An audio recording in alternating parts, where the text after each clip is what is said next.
into key payroll data. And now I'm going to make my way to the company information, which offers basic company information to the user. You'll notice right now the basics is highlighted.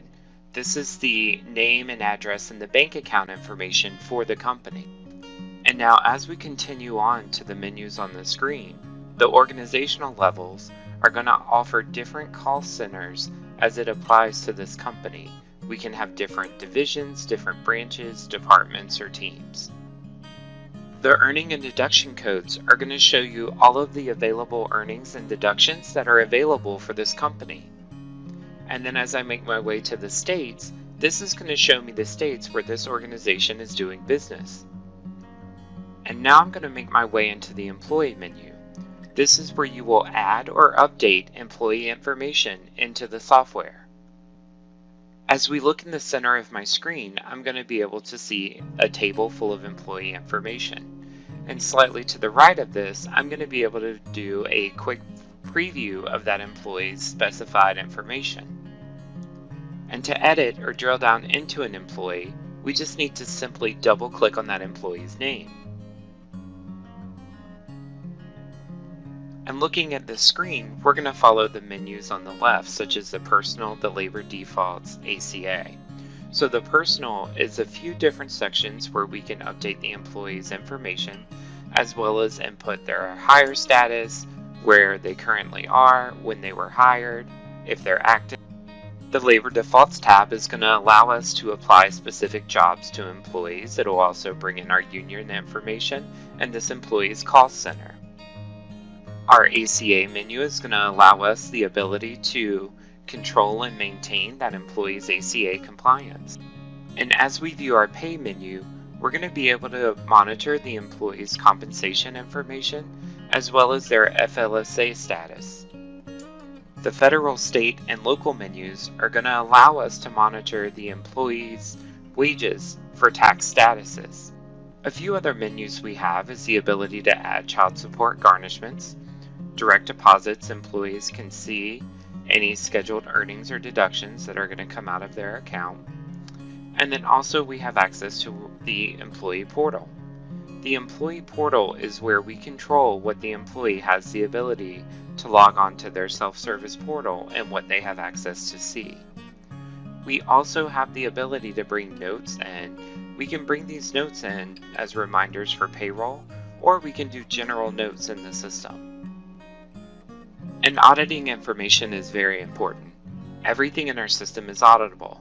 By simply clicking the Show Audit History, I'm going to be able to view the category, I'm going to be able to see the operation, the field, the old value, the new value, and who the user was who changed those fields. Now we'll navigate to the Check Calculator screen. This screen is used to create net to gross checks on the fly. Choose the employee that you would like to pay from the drop-down. Select our net to gross option. We can enter the amount that we would like the net check to come to. Next, we'll click on the Calculate button. We also have the ability to choose to send to payroll. This is going to make sure this check is processed in our next payroll. Now that we've gone through our dashboard, our company, our employees, the check calculator, we're going to move on to payrolls, and we're actually going to process the payroll in the system. Once we're at our payroll grid view, we can go to the timeline and add a new calendar if we need to, or we can simply go into a calendar that we are processing. We're going to accomplish our payroll in 4 easy tasks. First, we're going to start with our batch, then we're going to move to our checks. We'll continue to totals, and finally we'll be at our 4th step, which is finishing the payroll. But as I go into this batch information, I'm going to be able to define specific parameters for this payroll. And now as we look at this screen, I have specific options I can do. So maybe I want to pay hourly employees or salary employees. I can pay all here.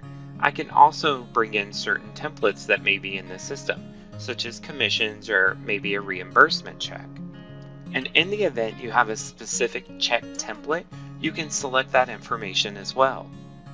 So my next step is to go in and create my checks.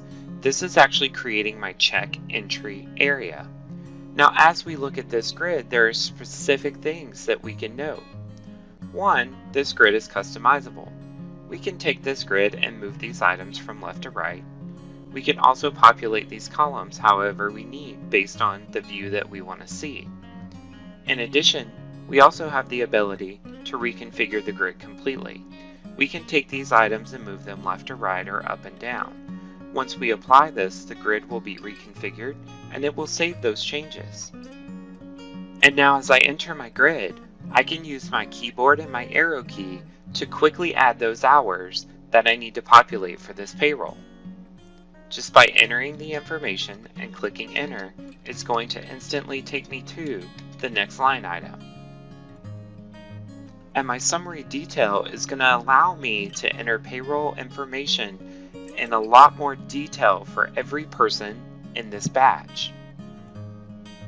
As my information is populated, I can scroll through and see all of my employees, but I also can go in and view detailed information. In the event, I can just populate my arrow down, and now if I need to come in and add specific items, I can simply type those items here. I can add check lines, and I also can remove check lines. I also have the ability to come in and identify specific agency, organizational levels, jobs, UI rates, piecework, or workers' comp information. In the event I need to override these items, I have the ability to do that here. And now if I want to view information for an employee in great detail, I can simply hit my drop down, and now I'm going to be able to review specific check information for every single employee. This is going to give me that detailed entry. I can even review the check. In the event I need to override federal, state, or local information, I can do so here. But I also have the ability to tab through from one employee to the next. And if I need to customize items for this one check, I can go to my check lines and I can update that rate. Maybe if there's state or UI information I'm overriding, if there's a specific work address or agency. Another option we have, as opposed to typing in the hours, is we can import a time clock file.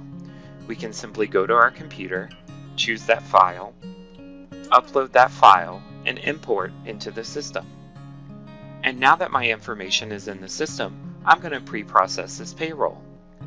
To pre-process payroll, we're going to go to our total screen, and then we're going to click on the Calculate button. And the reason we pre-process is so we can see the payroll information before the payroll is completed. To my left, we're going to see all of the earning and deduction codes, and to the right, we're going to see all of the tax information that may need our review. And once we've reviewed our data, now we can go to the finish line and click Finish.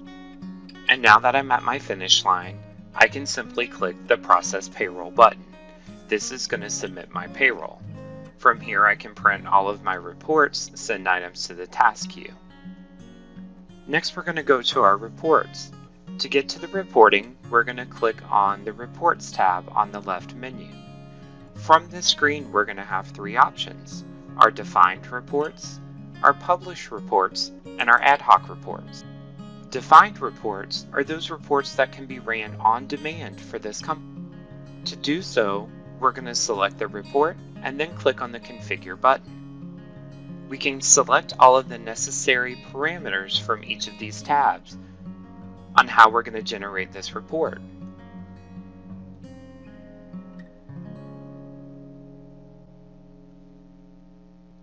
And when complete, now we're going to click on Run this report. And now the Publish Reports section is going to show me the reports that were generated for payroll or for tax purposes.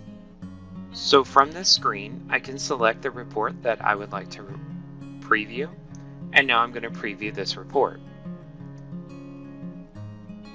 And now the Ad Hoc Report Writing tool is a custom feature that allows us to bring in specific information from the software. By clicking our Ad Hoc Reports menu, I can go to any one of these reports in this section that I want to generate, and now I can run this report. And now in the event that I would like to change this report or modify it, I can simply go and edit my fields or add additional columns into the report that I need. When we have the information configured the way that we would like, we can simply come in and run this report, which is going to send the information to our task queue.